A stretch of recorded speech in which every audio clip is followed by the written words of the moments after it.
A continuación vamos a dar lugar al primer panel de la jornada con una discusión en torno a la relevancia de los inversionistas y reguladores como impulsores del avance ESG, así como los principales desafíos y oportunidades en relación con la inversión responsable, con un enfoque basado en la experiencia y conocimiento de cada uno de los panelistas. Este panel será en inglés, así que invitamos a los panelistas a subir al escenario. David Atkin, CEO de PRI, es responsable de las operaciones globales de PRI. David se desempeñó anteriormente como director ejecutivo adjunto del A&P Capital y antes de eso pasó casi 13 años como director ejecutivo de Sivas Superannuation Fund. La Andrea González, que acaba de oírla a ustedes, de SpainSIF, de economista especializada en sostenibilidad y responsabilidad social corporativa. Andrea ha desarrollado buena parte de su trayectoria profesional en organizaciones internacionales y el Parlamento Europeo. Karol Fernández, ella es vicepresidente de la Federación Internacional de Administradoras de Fondos de Pensiones, FIAP. Desde 2006 se ha involucrado en áreas relacionadas con la macroeconomía global, la estabilidad financiera y sistema de pensiones. Va a moderar el panel Eduardo Atehortua, experto en inversión Atehortua, experto en inversión responsable, socio de asesoría y riesgo con énfasis en sostenibilidad y cambio climático. Tiene más de 15 años de experiencia, los que ha trabajado en empresas del sector retail, en el sector financiero, así también cuenta con amplia experiencia en trayectoria ESG. Tenemos a otra gran invitada que viene en camino, que había querido tratar a ver si llegaba mientras yo presentaba el resto del panel, que es Solange Berstein, pero está súper confirmadísima que viene en camino. Solange es la presidenta para la Comisión del Mercado Financiero en Chile. Solange tiene una reconocida trayectoria en el ámbito de las políticas públicas. La voy a dejar presentada porque seguramente va a llegar y se va a subir al tiro al escenario. Hasta su llegada a la Comisión, Solange encabezó la gerencia de la División de Política Financiera del Banco Central de Chile, previo a lo cual fue especialista principal de pensiones en el BID. Además, todos la conocen por las empresas aquí presentes y todas las consultoras, la academia, por todo el trabajo que ha hecho para que las empresas empiecen este reporte integrado que tanto los ha tenido de cabeza en los últimos años. Así que voy a dejar que comience el panel mientras Solange llega a sentarse. Acuérdense que pueden mandar preguntas a través del QR. Y les cuento otra cosa, que este panel antes lo iba a moderar Diana Rubinstein, pero lamentablemente amaneció enferma y no va a poder hacerlo, por si alguien estaba esperando ver a Diana aquí sentada, pero nuestro Eduardo Atehortua me ha costado. A ver, Atehortua, ¿está bien? Atehortua, ya. Lo va a hacer muy bien reemplazando a Diana en este panel. Adelante. Cero presión. ¿Cómo están? No. Bueno, primero que todo, muchas gracias por acompañarnos. De verdad que un gusto poder estar aquí nuevamente en Santiago con ustedes y con tantas caras conocidas. Y bueno, me tocó de sustituto hoy de Diana. Ahorita en la tarde vamos a moderar otro panel, así que me tienen que aguantar un rato más. Pero de verdad que muchas gracias por acompañarnos hoy y poder tener este espacio y seguir promoviendo la inversión responsable en Chile y en América Latina. So I need to switch to English. I have to say that when they asked me over the weekend to moderate this panel, I was, okay, happy to do it. For me, obviously, David was my former boss, so I know David very well. With Andrea, we have the pleasure and the chance to share a lot of moments, and we collaborate a lot in promoting responsible investment in Hispanic America. So it's a pleasure to be with Andrea again, and with Karol also. We have the chance to meet each other like 6-7 years ago. So it's good. With Solange, I didn't have the pleasure to. Nice to meet you, but as you can imagine, so for me it should be really easy to navigate and moderate this panel today. So let me start by mentioning something, and then we can start with the session. For sure, I have to say, in the evolution of responsible investment in Latin America, Chile has a very important place on this. We were having breakfast early today, and we were talking about, what's happening in the region and trying to understand, again, the role of this market of Chile and the asset owners and asset managers based in Chile on the evolution of responsible investment. And I always mention that in my case, when I have the chance to work for the PRI and we have the challenge of grow the organization in Latin America, since the beginning, we understand that if we want to expand the organization in Latin America, we need to have a very important presence and understand the reality of the Chilean market. So it's really good to, again, coming back and having the chance to meet a lot of the people that we work together to expand this topic in the region. And I'm sure that these 2 days are going to be really, really good to continue consolidating responsible investment in LATAM, but especially in Chile. So again, thanks for being with us today. So I want to divide this session in 3 moments. So I want to start in the first part. I want to ask David to start so he can give us a global perspective about the challenges and the opportunities on responsible investment. Then I will ask Andrea to go ahead and talk about, from the European perspective, maybe go a little bit deeper. Your presentation was really good, but we want to ask you some questions about that. And then we want to finish the first round of questions to have the perspective in LATAM and in Chile. So that's going to be the first part of the session. The second part, we want to talk more about the role of how investors need to shape regulation. So we are going to have a conversation around that. And then for the last part, we have almost an hour here. I want especially David and Andrea, if you agree with me, I'm going to make some changes on this thing. This is part of the risk of having me moderating a panel. This is I'm seeing some of the faces here, and I know a lot of people that are, have a lot of knowledge about responsible investment, about what's happening in the region, and I want them to ask you some questions. So I want to focus those questions, especially with David and Andrea, because you have the chance to listen to them early today, and so I imagine that you maybe have some questions for them. So looking forward for that. Obviously, you want to ask questions to Karol and Solange, also is possible, but I want to use that last part of the session to ask questions, and I will tell you why. Last week I was moderating other panels, and at the end of the panel, one person approached to me and says, the panel was really good, but Eduardo, there is a lot of people in the audience that also have good questions. So when you moderate a panel, you should allow the people in the attendance to ask questions. So I'm getting that advice from this person, and I'm going to apply that today. So let's start. David, again, thanks for being here in Chile. And I want to ask you in your presentation, you talk about climate change as a big driver on responsible investment. Can you tell us a little bit more about climate change from the risk perspective, but also can you tell us a little bit more about climate change from the opportunity perspective on the low carbon transition? Thank you, Eduardo. We'll see how well we taught you working at the PRI in terms of the difficult questions you might ask us, because you know where all the soft points are in terms of work we all need to do. I might just step back for a second to answer that question, and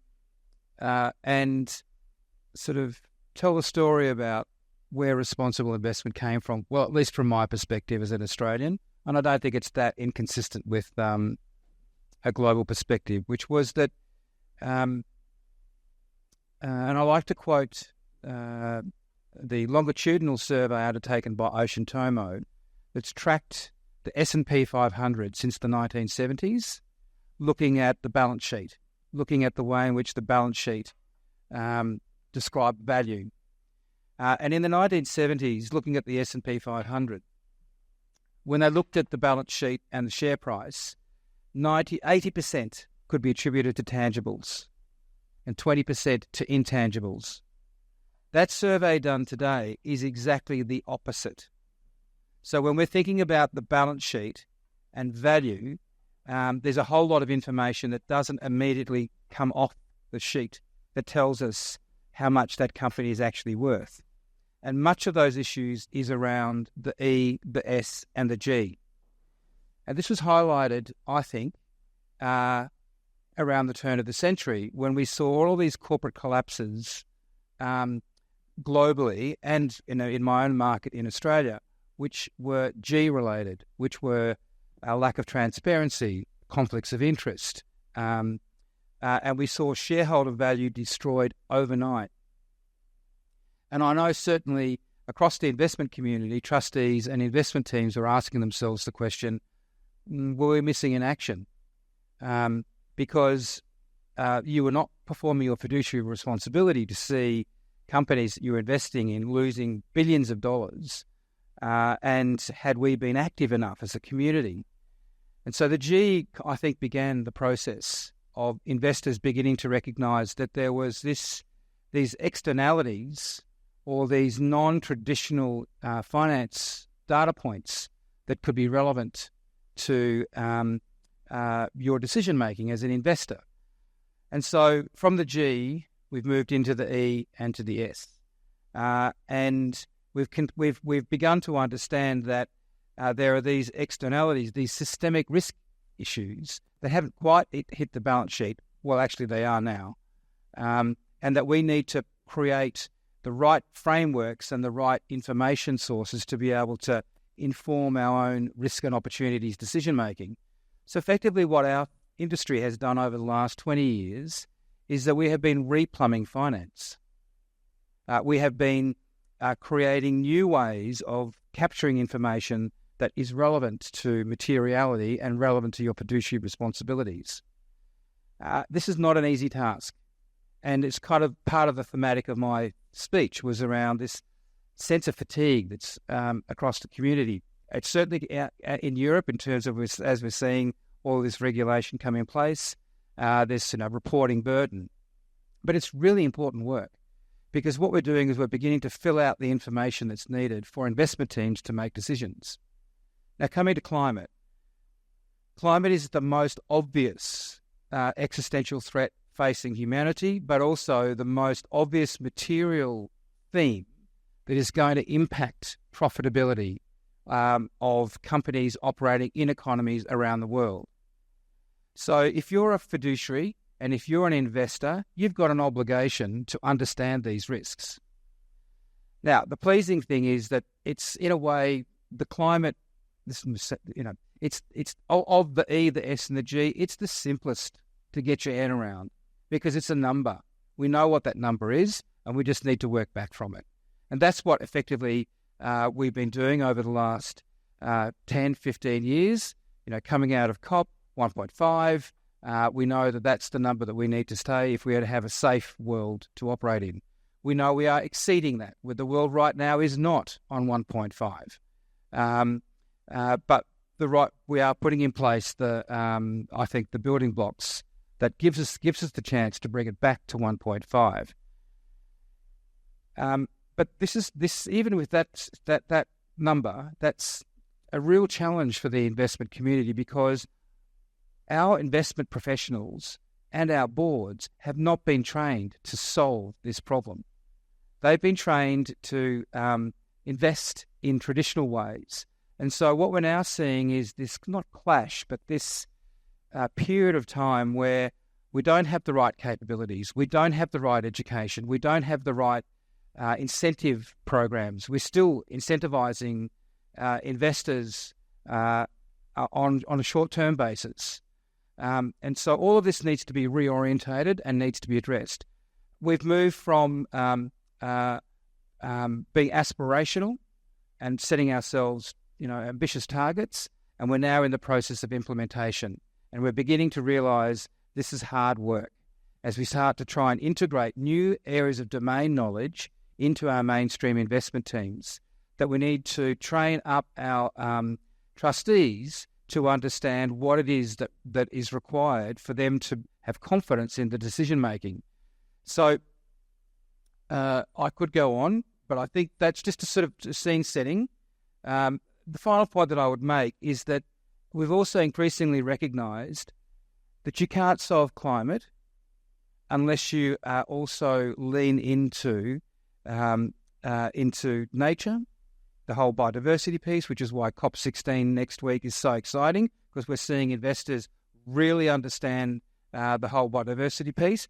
We also understand that you cannot achieve climate change if you cannot transition not only your economies, but your communities. And so the just transition piece is critical. And then the final point that I would make is you cannot solve climate change if you do not have strong emerging market, developing market participation. If this is just a developed market solution, then we will not get there. And so we need to have this strong cross-fertilisation of thinking, of innovation, of investing between the developing markets and developed markets. I'll stop there. I could go on, but I think it's worthwhile hearing from others. Really good. I want to focus, Andrea, because you mentioned this in your presentation. Really good presentation. David mentioned at the end transition, and I really resonate with me what you say about that you ask these euro deputates about what they should be doing different, and they mentioned transition. So let's talk about, everything that is happening on regulation in Europe that you explained really well. And now regulation is coming to town. Regulation is coming to Latin America. And here in Chile, we have Solange, obviously, here. She's going to talk about this. But we have in different countries in Latin America, regulators moving ahead with policies and different regulations around ESG.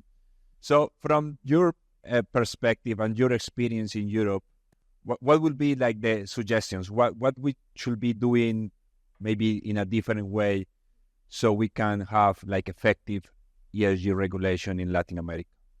It's been years of waiting to someone to ask me this. It's a great question. I could make a super long list, but I will focus on what I think was the 3 biggest mistakes in regulation development related to the solutions that we've come up with so far. First, the transition thing was a topic because at the time when the regulation began to be developed, the EU regulators thought that it was enough to signal green. So by signaling green for being green, the market will work its way towards channeling capital towards what's green. But they underestimated the effect of what was going to be the feeling of those who were not on the green list and what was going to be their reaction.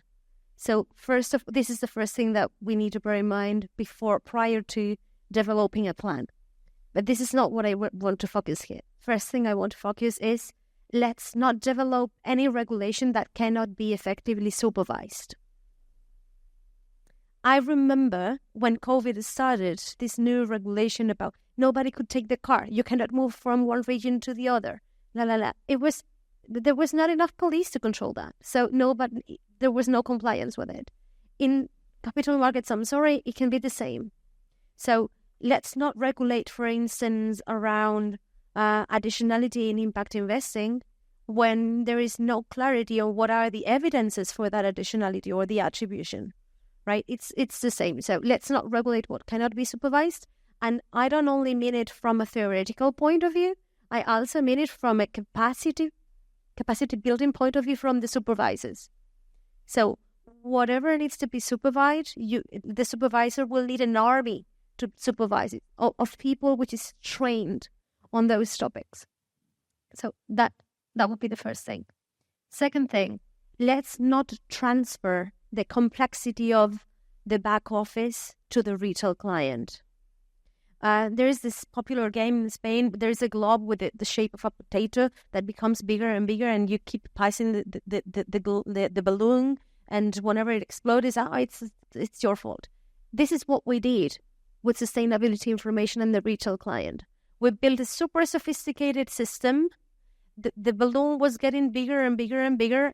Like it came from the regulator to the disclosure from companies, bigger to the asset manager, bigger to the distribution, bigger to the financial advisor, and then to the client. It is a bigger balloon, and boom, it explodes. The back office can be complicated. This is a highly sophisticated topic. But the retail client does not have to necessarily perceive that complexity, nor the financial advisor. Financial advisors in Europe at the moment, when they belong to the commercial distribution network and they work for the big commercial banks, they need to sell the mortgage, the credit for buying a car, the account, the credit card, the investment fund, the ETF, a TV, an alarm system, the insurance if your dog is considered to be a dangerous race.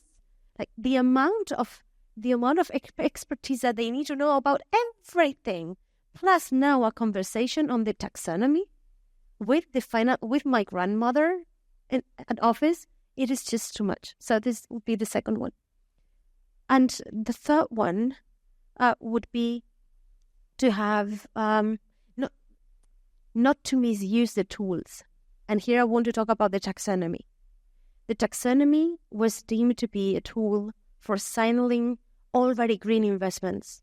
And it was meant to be something marginal at the beginning, like from super sustainable investment funds. A little part of those funds was intended to be aligned with the taxonomy. And out of COVID, the EU Commission needed to have a classification for sustainability-related activities. And then they used the taxonomy. Oh, this is already done. Let's use it for everything. No. It doesn't work that way. So let's only use the tools for what they were designed to. This would be 3. Very good. I'm seeing a lot of notes here, so I imagine this is good information. Karol, let's talk about Latin America, but let's talk about a main actor that, in my opinion, has been instrumental on the evolution of responsible investment in Latin America, and is the asset owners, but especially the private pension funds. That I know we are in Chile and in general in Latin America, a lot of questions and a lot of debate about the role of the private pension funds. But I have to say that I'm talking from my experience.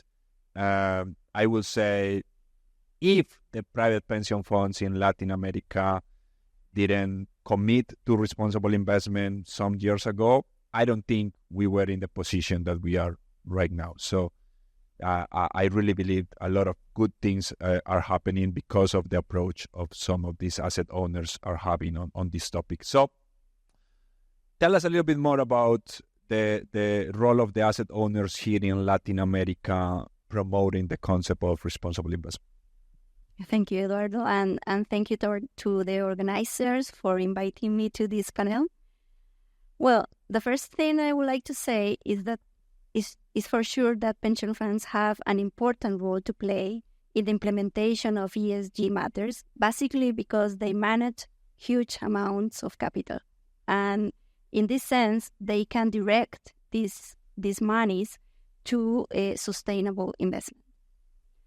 Then pension fund managers in the region, that there are different names, FIAPs, AFORES, AFPs, they are very clear about the responsibility to the long-term investment. And this facilitates to them the incorporation of ESG issues in their investment processes.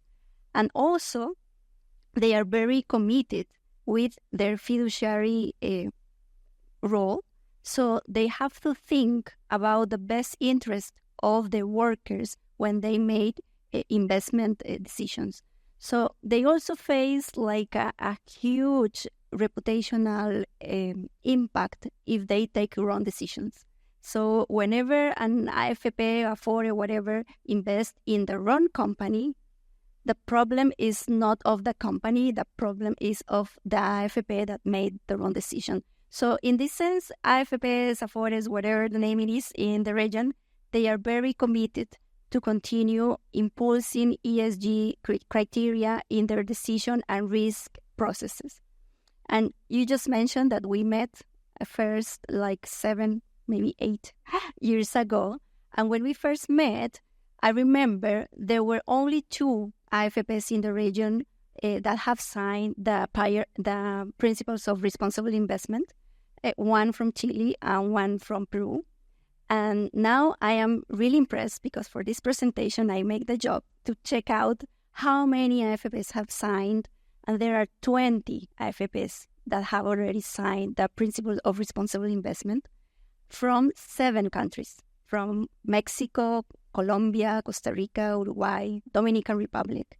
So this is an example of how the investors are more and more concerned about their role to promoting ESG. And I would like to outline a crucial role that the AFPs have played, especially in the G of the ESG, the governance.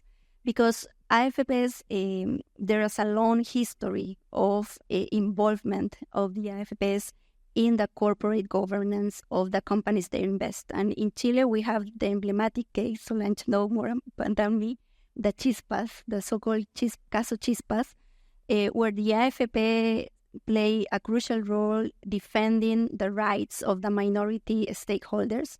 And there are also some cases in Colombia, especially related to the telecommunication sector, where the AFPs have played a role defending the rights of the minority shareholders. And also in the social area, AFPs are working very hard on that. Indeed, up to now, around 50% of total workers in the AFPs are female. And in Chile, for example, 6 out of 7 AFPs have female on their boards. And indeed, AFP Cuprum, I see some faces from AFP Cuprum, have recently appointed a woman as their president. So there is a lot of improvement also in gender equality and inclusion. But the weakest link is the environmental area. And I think it's not because we are not interested in enforcing more green investment. I think there are so many difficulties because there is no clear which fund is green or not, right? So there is lack of information. And most of the information investors have is based on rankings. And one company or one fund can be listed top in one index and last in another index. So the information is confusing and make difficult to take appropriate decisions. However, AFPs are investing more and more in green bonds, social bonds. They are also working in their investment processes to incorporate all the ESG factors in their decision process. So I think this is a topic that will continue growing in the region, and AFPs for sure are committed to continue impulsing it. Very good. Thanks a lot. So you mentioned information and the importance of information to continue driving responsible investment in the region. So Solange, tell us about the work that the CMF is doing to promote the revelation or the reporting of ESG information in Chile. Yeah, thank you very much for inviting me to participate in this panel. As the regulator of the financial sector in Chile, we regulate the financial sector except pension funds, which do have a specialized regulator in the case of our country. But the rest of the financial sector, indeed, it's under our perimeter. And when we talk about financial institutions and different type of companies that issue financial securities that are bought by pension funds and other investors as well, information, it's critical. And again, in terms of the mandate of CMF, it's not just transparency of the information, it's also solvency and financial stability which relies on that information. So we do have a prudential mandate as well, risk management mandate that has to do with the risks, financial risk, but also sustainability and different types of risks that at the end impact on the financial statements of the companies in which investors rely their confidence. And again, we do have another mandate as well, which is financial development. And for financial development, we do need transparency, we do need information to see which are the opportunities for investors to get in and to have a sustainable economy as well, because that's the way in which we will have growth for the benefit of all citizens. So we do have these three mandates, and sustainability is related with each one of them, with the prudential mandate in terms of risk management of the financial institutions set under our supervision, in terms of market conduct, transparency, market integrity, confidence in the financial sector, and in terms of market development, how we do develop a green market in order to solve all the problems, hopefully, that we do have for sustainable development. And we talk about sustainability risks. We talk about climate change, but not just climate change. This was mentioned in this panel. We also have to talk about other environmental risks as well, biodiversity and the ones that have been mentioned here. And we are also concerned about the social and, of course, governance. And in the year 2020, the Financial Market Commission, in the middle of the pandemic and all what was happening, not just in Chile, but in the rest of the world, we were still concerned about sustainability, and we issued a climate change strategy for CMF with three pillars. One of them has to do with disclosure, and indeed we did issue a regulation that we'll talk about in a minute. The second pillar is risk management. And we do need information to proper risk management. So it's an input for proper risk management to do have the right information. And the third is to promote the development of the green market. The regulation that we issued recently, not that recently, it's the 461, it's already been under implementation. And indeed, what we did recently was an amendment to that regulation, because this is something new and we need things that we can't supervise, and we have to calibrate the right regulation, the proper regulation for the state in which we are now. And we did some changes that I can talk about them later in the panel maybe. But the main goals of this regulation was to have information for investors that was material, and we focused on financial materiality indeed. But we have to be aware that financial materiality is dynamic. What is material in terms of the financial performance of a company now might be different to what it's going to be material in the future. So we're very much concerned in companies to really look forward, be forward-looking in terms of which are the risks for the companies. And really consider this disclosure of information something that they care about.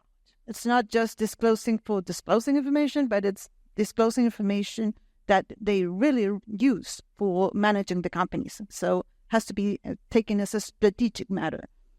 So that was one of the purposes that was on that regulation. And the third one was to be able to compare companies in Chile with other companies in the rest of the world. So we were very close to standards, international standards. The TCFD, the SASB indicators for climate change, and that's another reason behind our recent change, because ISSB issued now a new framework, which was very in line with what we did in our local regulation, but was not explicit, and there was no specific roadmap in which we were going to get to the path in which those converge. So I will leave it there, and we can talk a little bit more about the 461 and the changes that we have gone through. But I think that's the main focus. Thank you. Thanks, Solange. Perfect. So we already passed 30 minutes of this conversation. So let's go to the second round, and let me in a way react to some of the things that you mentioned in this first round of questions. And David, let me start with you. At the end of your first answer, you mentioned that this is not going to happen. The transition and the consolidation of responsible investment is not going to happen without a very key role from emerging markets. So, can you tell us a little bit more about what policymakers in emerging markets should be doing to promote and motivate that more and more financial institutions integrate ESG and climate risk and all this sustainability agenda into their investment process? Thanks, Eduardo. And so actually, also I want to tie up your first question because I don't think I quite answered every piece that was important. Because you talked about risk and opportunity, and we also talked about time horizons. And I guess just reflecting on some of the conversation we've already had. When I was in Australia and I was the CEO of an Australian pension fund, superannuation fund, it was the construction industry. So when we thought about value creation and enabling our members to retire with dignity, we would think about it from the perspective of someone joining our fund at 16 years old as an apprentice. And if we did our job well, they'd stay with us through their working life and then move in and take an income stream in retirement, which meant that we were thinking about, 10, 20, 30, 40, 50 years of thinking about investing and creating value for them, which therefore meant that we thought we were thinking about these longer-term issues.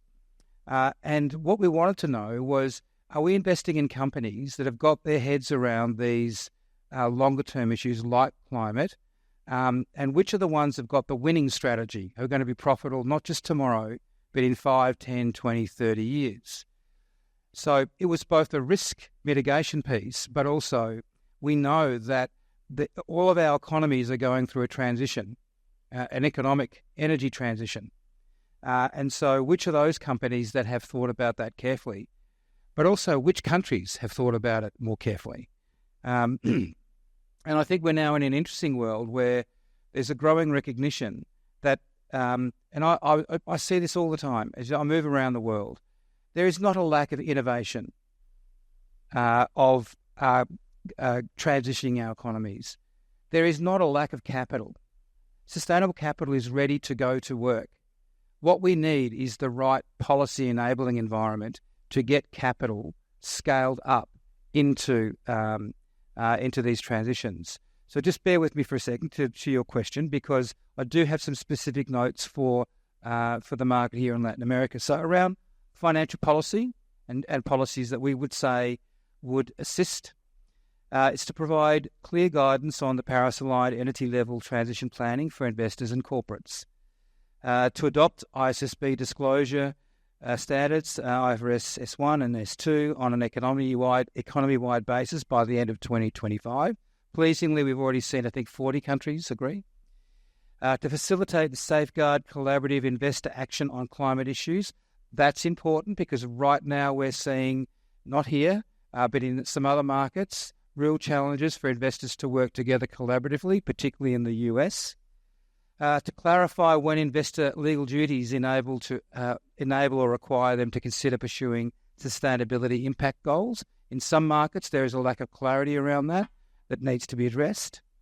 And then if we move to real economy policy, to develop a whole-of-government approach to the net zero transition that addresses key socio-economic implications and place them at the heart of policy making.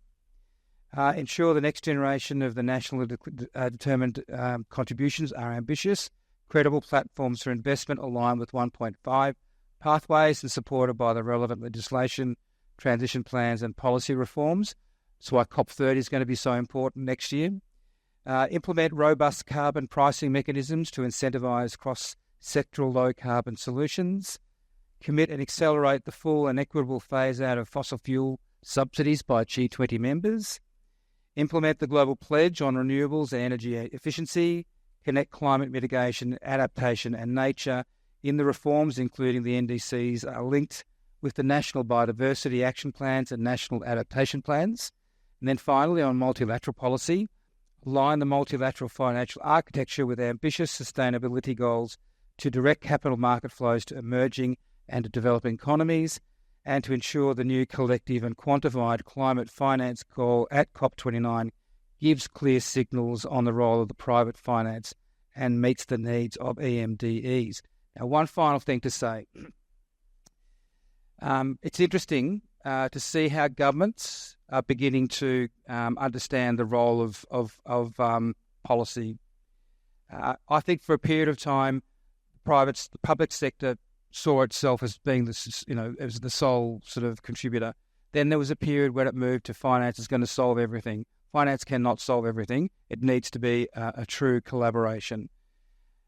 Interestingly, if we see this at work, last year we had our PRI in person conference in Japan. And we knew the Japanese government were very conscious that their own credentials in the marketplace around sustainability were seen as a laggard. And we went to the Japanese government and said, we're bringing international investors into your country. What's the story you want to tell? And they really lent in. And so the Prime Minister came to our conference. He made substantive policy announcements around subsidies, around financial regulation, disclosure, capability building. Even said 6 of the major asset owner public sector funds would join the PRI, which they have. He then took us to a roundtable conversation that afternoon, which showed it at work. And he had he chaired this meeting with his ministers on one side. He had the leaders of the hard-to-abate sectors in Japan on the other side. He had international players like us in the room, and he had the media there to put it on the public record. He had each of the individual leaders of the hard-to-abate sectors, chemicals, agriculture, transport, get up and explain that they needed to transition their industry to net zero by 2050, what innovation they were using to do that, but that they needed to have the right policy settings to get capital invested to scale it up. Effectively, what this whole event was saying to international investors, come and invest in our transition. Sustainable capital is mobile. It will go to the places that governments set up the right incentives and the right disclosures to enable it to go to work more effectively. A race to the top. And so we took the same idea to the Canadian government last week, 2 weeks ago, in Toronto, where we had our conference. We know the Canadian government's are in a political situation is complicated, but again, they've used the platform to come and make announcements on disclosure and taxonomy that the industry there have been seeking for many years. Next year, we're going to Brazil.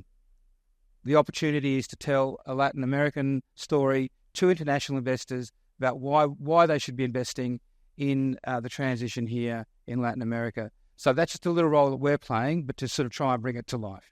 That's very good. So we need to plan to have like a roadshow. Start in Mexico, then go to Central America. Please stop in Colombia and do that one.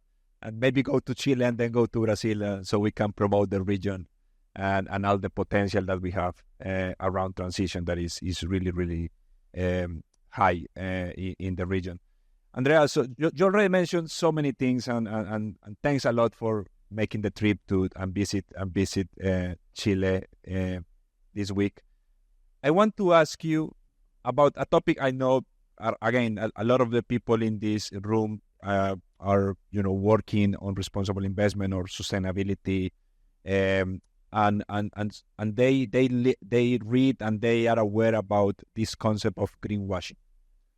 So can you tell us a little bit more from the European perspective how you're seeing this topic develop, and how an asset owner or an asset manager should be like thinking about this topic and just be aware that they need to be they need to tell a story that is supported by facts and things like that. So can you tell us a little bit more about that? Because I know that we have different cases coming from Europe around greenwashing that I imagine you have some lessons to share to the public. Yeah. First of all, greenwashing, I think, practices what is considered to be a practice of greenwashing. It's something that is not static, evolves over time. So what was considered to be greenwashing 10 years ago it's not what was considered to be a good practice 10 years ago can now be considered a practice of greenwashing. For a company to say that they only invest in companies that comply with ILO conventions, International Labour Organization conventions, was a good practice at the time where nobody did it. Right now, it's the minimum. It's like, what else did you expect? Like to invest in something that's illegal in many places? Like, okay, that cannot be a good practice. So it is not a static. From a market practice point of view, there's been a little bit of frustration from the players that had been doing it for really long, and out of the blue, all of the web pages turned green. The number of funds that included the word climate in the name of the fund multiplied by 2,000 in a time lapse of 9 months. So I did recognize that frustration from the ones that had been doing it for 20 years ago. Plus, from the regulation point of view, some market players claim that the obsession against greenwashing has somehow been prejudicial to the development of new market practices and innovation. And they have developed this new term of green bleaching or green hashing, which basically refers to hiding the sustainability features of a product so that the financial market participant does not have to comply with the regulation. Well, that is just marginal. That is not mainstream. That is not happening mainstreamingly. What is now being really influential from a regulatory point of view, and also from the cases that have been pointed out as greenwashing from Europe, is the difference in between the one that creates greenwashing, that one that spreads greenwashing, and the one that consumes greenwashing. So data providers and ESG rating providers are deemed to be the first responsible in the chain, in the value chain of greenwashing, if we can say that, the ones originating greenwashing opportunities the most because of the lack of transparency of what's inside of the rating, what's inside of the index, what is the composition, what are the weights for the E, for the E, for the S, for the G, so that the asset manager, with the information that comes from the ESG provider, rating and benchmarking, spreads the situation, and then the asset owner and the financial advisor are the consumers. So now the regulation is focusing more on transparency and trying to prevent the conflict of interest from the data, rating, and benchmark providers instead of the financial market participants. The only situations where we've seen that, yes, we can discuss about whether this is a green practice or not, greenwashing practice or not, is when the asset manager disclaims that they integrate ESG into financial decision-making, and that basically consists of the manager having a screen of ESG information when making the asset allocation decision, and they can either have it into consideration or not. That's inside of their heads. There is no traceability of whether that was really influential to the asset allocation decision, and that is enough to make huge claims about the ESG features of the financial product. And that would be the only situation where I say, now we are discussing more. That's very good. Thank you. Karol, you mentioned in your first answer that more than 20 asset owner pension funds are already signatories of PRI. I think that for the biggest ones, I think 90% of them already joined PRI. So some of them maybe are not going to join, but that's fine. I remember David always saying that this is, for the organization that want to join, that want to improve their practices. So that's okay. But as we already discussed in this panel, this is kind of connected with fiduciary duty, and regulators are also thinking that this is part of the stability of the market. So can you tell us a little bit more about how regulation is evolving in the region and how asset owners are adapting to this regulation? Yes. How to say that Solange is not my regulator at the moment, but she was. So Chile, Colombia, Mexico, and Peru have incorporated ESG criteria in the investment processes by regulation. So now every AFP in these countries are forced to reveal what are the strategies they are following regarding ESG. This is one big change, and it has been happening, I think, since 2020 and so on. A second regulation is that now every listed company in Chile, for example, has to publish in their annual memories what are the strategies they are doing to promote ESG. And this was a change recently applied, and it's very important because this gives information to the investors to make their right decisions. And I have a third example that is a self-regulation, and I really like it because in Mexico, the Association of Pension Fund Managers, AMAFORE, created a standardized questionnaire. So every company where AFPs can invest or make an investment have to answer this questionnaire. So in this way, the pension funds managers have the same information, standard information to make their decisions.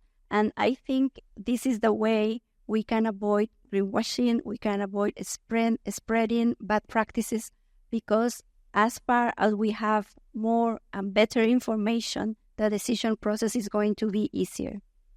That's good.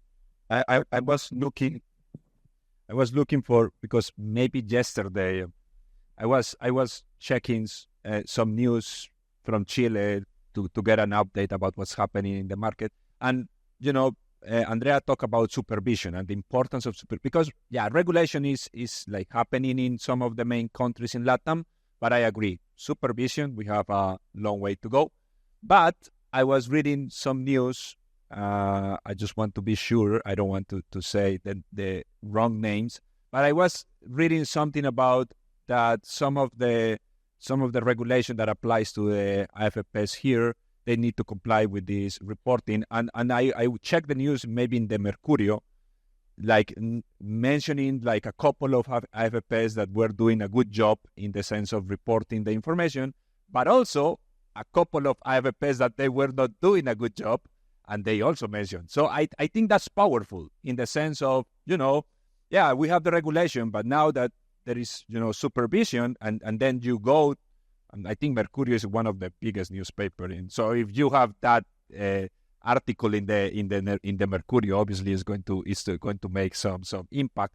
So I think that's the next part of the next step, that we have the regulators making the supervision and the impact that will have. So I think it's important.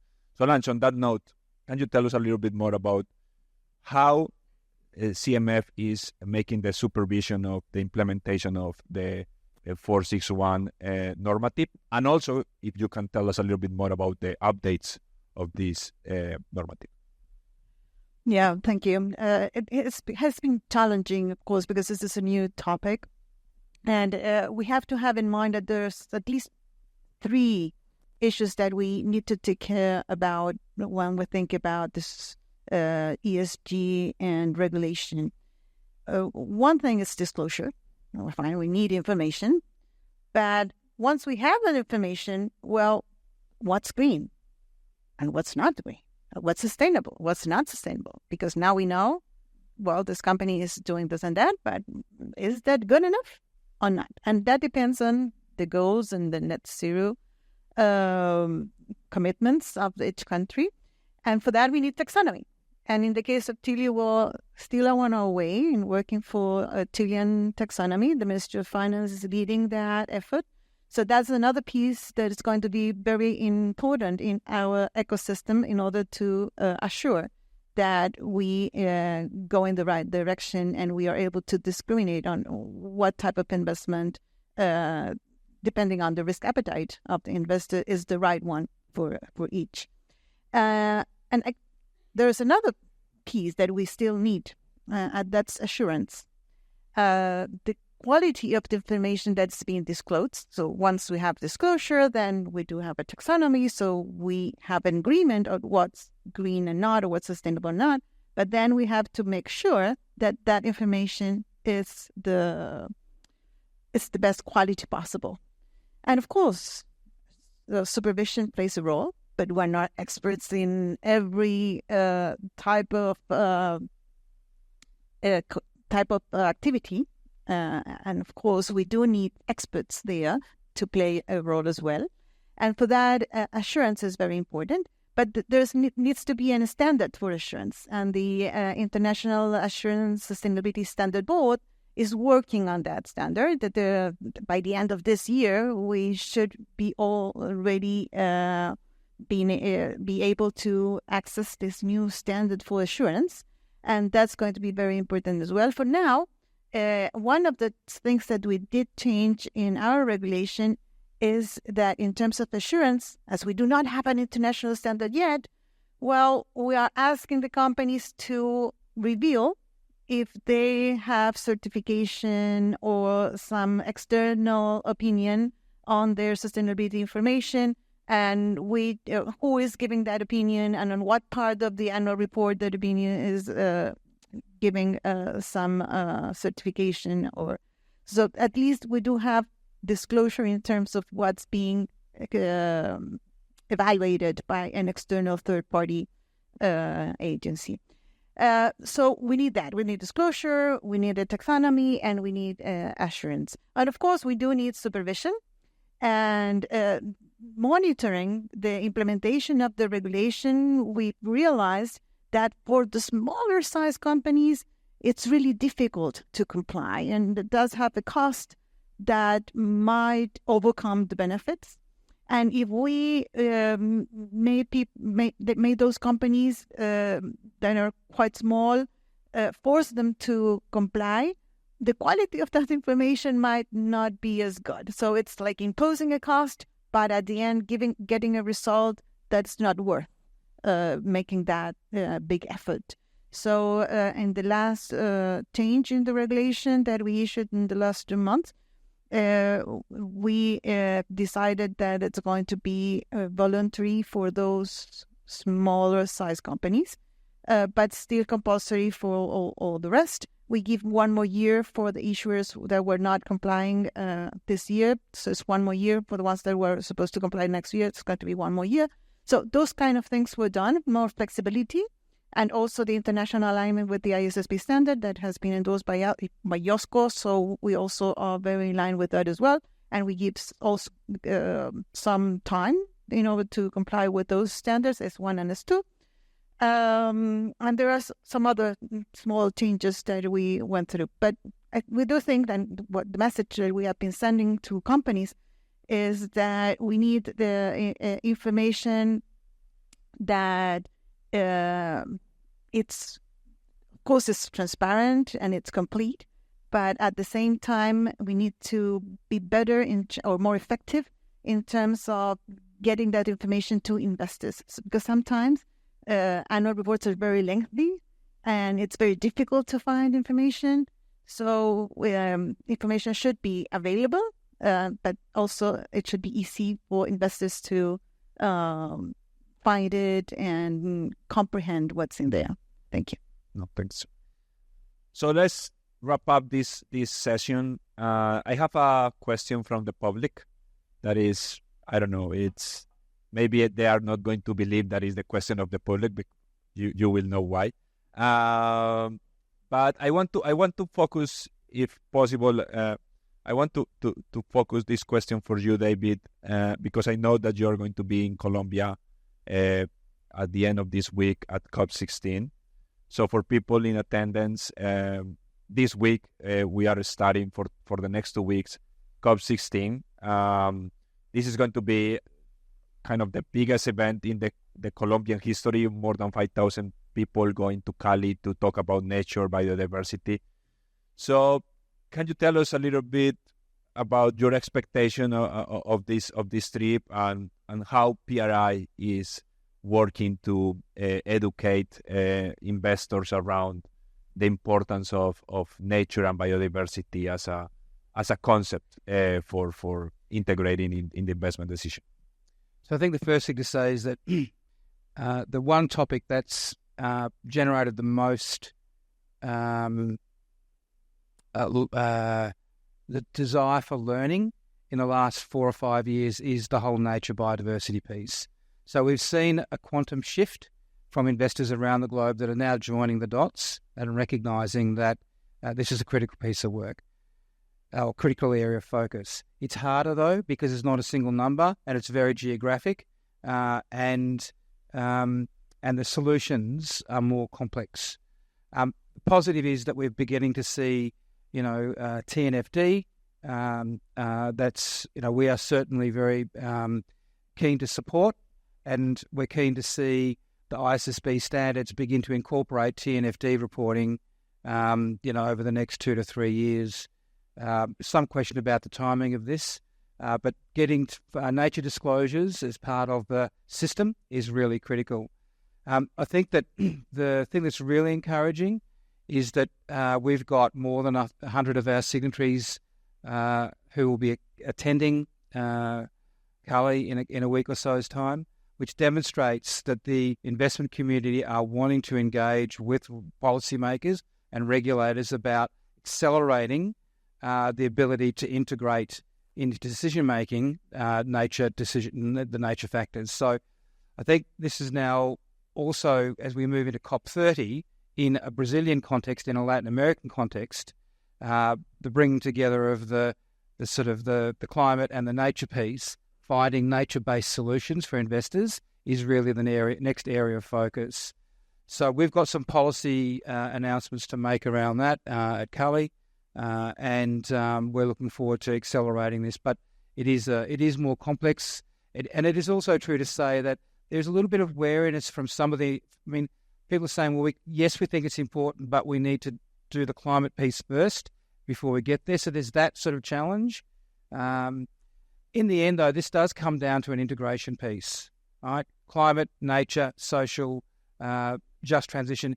You cannot solve any of them without the other. So I think the more integrated we get in our thinking, and so the final plug is that what's really pleasing, I think, is it's been lost a little bit, but with the convergence of these various voluntary requirements into IFRS, which was SASB, it also included the Integrated Reporting Council, and we're going to see more issuance from IFRS about creating integrated reporting around sustainability with mainstream reporting in the coming year or two, which I think will take this all forward. That's very good. So let me switch back to Spanish.